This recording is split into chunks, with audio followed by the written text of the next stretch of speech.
Welcome to the Contractor Success Forum. Today we're discussing dealing with joint checks in construction and what that means to all of our contractors out there. Because we here at the Contractor Success Forum are here to discuss how to run a more profitable, successful construction business. And who is here to help us figure that out? We have Wade Carpenter and Company CPAs. We have Stephen Brown with McDaniel Whitley Bonding and Insurance Agency, and I am Rob Williams with Iron Gate Entrepreneurial Support Systems, but we don't build iron gates. So don't send us any RFQs for iron gates. We get plenty of those. All right, so today, what do we need to know about joint checks? Yeah, this was Wade's topic, Rob, and I did not know that you could write company checks for pot and write it off as a tax deduction.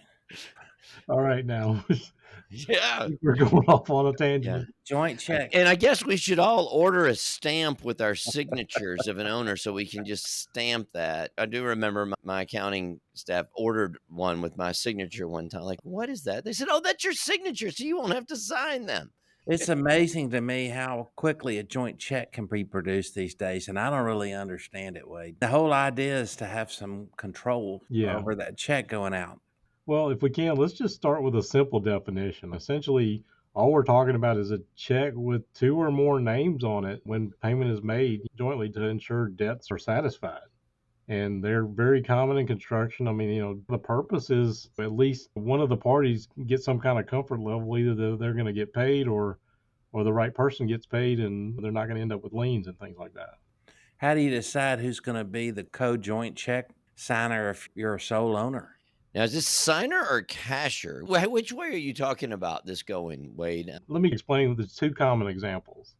You have a general contractor and then a sub with a material supplier, where general contractor wants to ensure that their project doesn't get a lien filed because the supplier didn't get paid when they paid the sub. The sub had cash flow problems and they didn't pay the supplier. So that's example one. Number two, and this is a little less common, but we have seen where a material supplier wants a joint check agreement because either the sub that's going to be purchasing the supplies doesn't have a credit with them to purchase it, or they just want to protect against non-payment and they don't have to go down the road. So is it like combination joint check and lien waiver, or what is this, Wade? Well, the typical scenario, general contractor writes a check and there's two parties on the check. So both of them have to sign the check.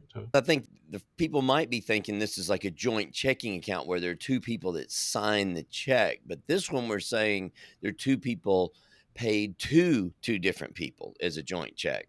That's what we're talking about, aren't we, Wade? Right. We were actually talking about a joint venture this week, and we could have 3 or even 4 parties on a joint check.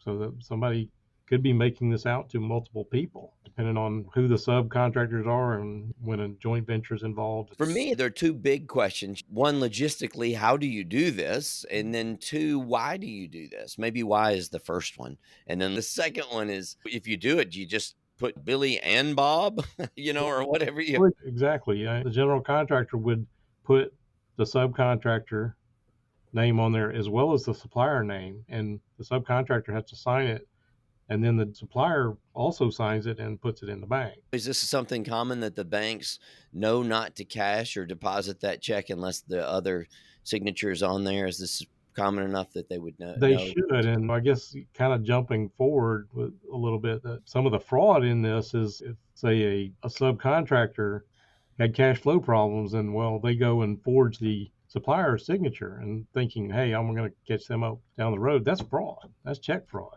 But now, doesn't for deposit only on the back of the check just cover everything? When did you just deposit for deposit only? Well, if there's two names on it, that does not cover it. Okay, good. Have both signatures on it. So, but there's some things you probably need to know, and typically there should be a joint check agreement. The joint check agreement is essentially a contract where there's an obligation where one party agrees to pay or to gives permission to make payments in the form of a joint check where two parties are on the check, right? But the one thing that a lot of people don't know is, number one, all the parties that are in that agreement, they need to sign that agreement. Otherwise, it's not binding. So your supplier may need to get paid this way, or your general contractor wants to ensure that they get paid that way. So they end up, somebody forges the signature of the supplier. Well, that's another common fraud issue. And I know that we're not attorneys here, but this is one area where you should have a good construction attorney, because there is actually no federal or state law that governs these things. And they're subject to what's written in the contract. Did you guys know that? No, actually, I've really never used these before, these joint check. We did on a project that had like multiple layers. I do remember that some of that stuff downtown. Steve, remember when I was framing those houses, Mhm. and there were some joint checks involved in that because the contractor, that the general contractor had hired a home builder contractor, was not always paying the bills and got behind. And I remember meeting with the bank saying, "You're paying these things," and I ain't got any checks. So I think there ended up being some joint checking, and then they had a partner that was backing him financially. So that's really the only time I've run into this.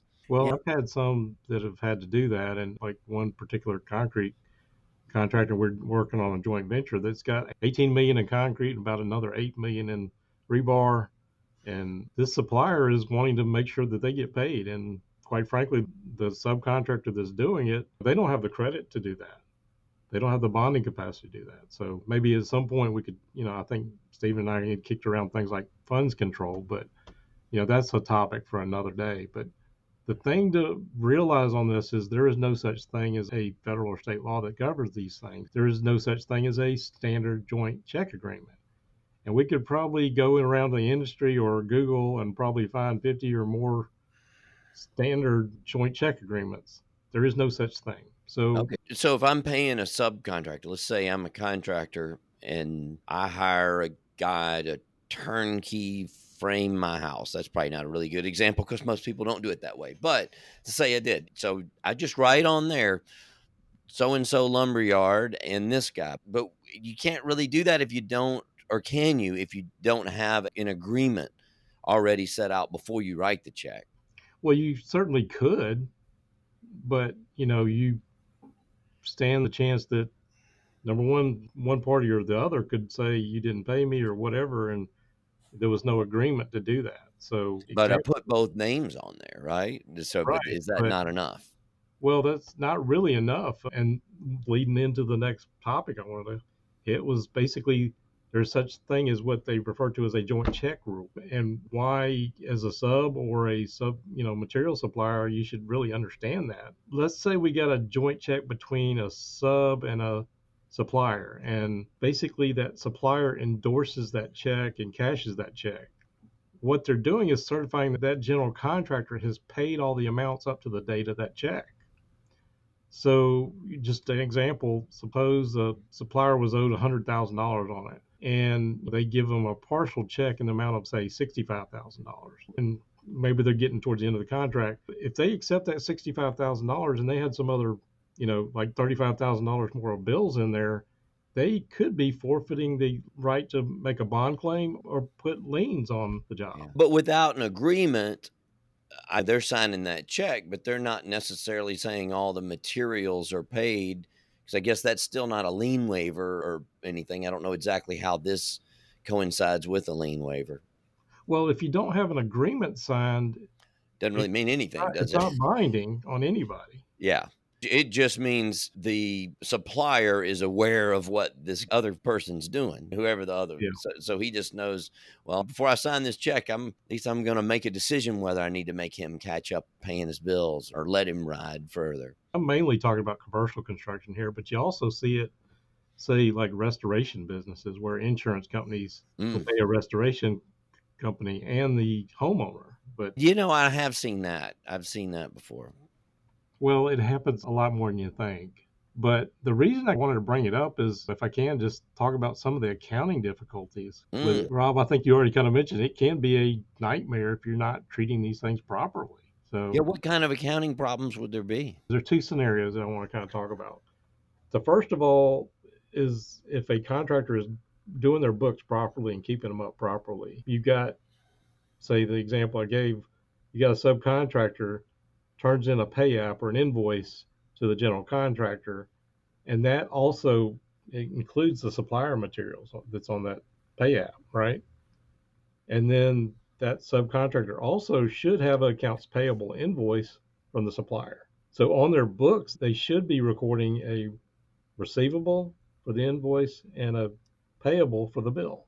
Now, what ends up happening when you have somebody that gets a joint check, well, the subcontractor may endorse it, but then it goes over to the supplier. It never hits the subcontractor's books. So a lot of times we'll see where, the receivable sits on there for 6 months. And then you got this payable that's also sitting on there for 6 months. And then we say, hey, what's going on with this? Oh, well, that's done. Well, what have you done in the meantime? Well, it skewed your working capital ratio. If we're doing job schedule for Stephen, your revenue could be understated, your cost could be understated. And when you go looking, hey, the contract was supposed to be this, well, what's going on? So what do they need to do in-house to fix that, Wade, to make sure that doesn't happen? Well, it depends on the accounting system, but quite frankly, that's one of the things that, number one, if the accounting people don't know about it, it doesn't get fixed. But what should be happening is the accounting is told, and that's where it gets a little squirrely because you got a receivable and a customer and a vendor, the payable, and you got these things out there that need to go away. And most of the accounting systems, people that don't know how to treat these things, they'll do it with a journal entry and they end up messing up their cash flow and all that stuff in the cash books. What we end up having to do a lot of times is just create like a dummy check and a dummy deposit so that they wipe against each other. And that's the way we get them off the books. And that way we're recording the revenue and the cost side as well. So. Okay. You may have already just said it in there as I was trying to think of the logistics of this. Who usually actually puts the check in the bank? The supplier or the sub that got paid or whatever the scenario is? Yeah. I guess I've been confusing everybody on this episode. I don't know. No, I was just making a note to myself about when I write a check to my chiropractor. That would be a check. No, Wade, we've rattled you enough here with ridiculousness. So it could go either way, though. Is that Yeah. question? Well- The supplier could keep the check and put it in his bank, or the subcontractor could get the supplier to sign. I'm assuming it's a supplier and a sub. I guess it could be a homeowner and like you said, an insurance company or something. Well, typically it's from the general contractor who writes the check to two parties, and the check goes to the subcontractor first, and they've got to sign it, and then they give it to the supplier. That's typically the way it goes. And then the supplier puts it in his bank. Yeah, so it never actually hits the bank of the subcontractor. Right. Got it. Then- So it just goes So it straight never to posts. that accounts receivable of the subcontractor. See, I would think it would be journal entries too if I'm the subcontractor. So yeah, there are a lot of problems there that I would not have thought about on making these accounts balance between the Well, and again, APA. that's the same kind of thing. I said there's two scenarios. The first one is they're doing proper accrual basis books. The second, and contractors do this all the time, they strictly run their books to turn in a tax return. So essentially it's cash basis. Yeah. Well, again, the same issue. They have no idea that they should be booking more revenue, and they have no idea they should be also booking more costs on these things. This topic runs deep, Wade. Well, that's why I thought you would appreciate this, because they could mess up your bonding and things like that. Yeah. So I hope you guys at least have gotten a little bit out of this, but we really kind of only scratched the surface of this topic. Yeah. But I think you did a good job. I think this is good for me. I just didn't even think about this being an issue. And when it has come up in the past, it's just, okay, whatever they tell me to do about it, it comes up so rarely that I'm just not going to understand it. At least for me, it didn't come up very much. Mhm. So yeah, being able to just have the general idea that what's going on with this and even think about it as being a possibility, because we could spend 3 more hours going into exactly how to do it. But I think this is a good length of getting the idea. Well, I think there are some specific laws in certain states as well that could affect it. I know there's no specific law that covers joint checks, but there are specific contractor laws that could affect this, as well as the supplier relationship and who gets paid and all that stuff. But to wrap this up, joint checks don't have to wreck your cash flow or your accounting records if you treat them correctly. They definitely can if we ignore them or you don't work with your accountant to do that. And the other final point I would make is if you have one of these agreements in place, or I mean, I think the joint checks with suppliers has become even more of an issue with the supply chain issues. So people are trying to order stuff up front and making sure they get paid. You need to have a good construction attorney review these things and just make sure you know what you're doing. If you're in that scenario, like I said, where you're the supplier and you're kind of like the end of the chain, and make sure you don't fall under that joint check rule. Well, it's really important, timely topic too, Wade, because so many of my customers are ordering $1 million plus chunks of materials for storage right now. If they can get it and get a good price on it, they're hoarding it. And so joint check might help that owner go ahead and release that payment for those stored materials. Yeah. Oh, I didn't that's a great point. I didn't even think about the sub might want to, or a contract. The middleman may actually want this to get it so he can get his money faster. Because I was really thinking about the benefit of the original top of the chain person. But yeah, the middle Right. guy can benefit from this too, getting paid earlier. Right. And from my perspective, we've got performance and payment bonds that we issue. Performance comes with a payment bond. So I deal with the payment claim issues when someone doesn't pay their suppliers or pay their subcontractors. And then from my other perspective, when you talk about joint checks, I think joint control over checks, dual signatures, that's what we talked about early on because we write employee dishonesty, crime coverage. And that's one of the key things you have to have in place to get that coverage. So joint checks as far as controls with suppliers and liens and what the different states allow you to do, I think that's a good point. And check with your attorney, not only to read the agreement that you sign, but make sure it's legal in your state. Yeah. All Well, right. again, we're not talking about joint checking accounts. We're not talking about what Stephen was saying, paying for pot. Yeah, you're paying your chiropractor or buying pot with it. Yeah. Yeah, I hope this has helped somebody. You see them quite a bit in some of Yeah. the industry. we do too.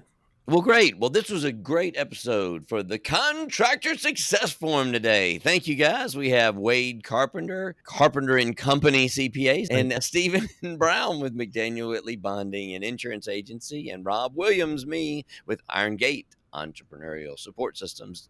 And don't send me any Iron Gate RFQs because we don't build Iron Gates.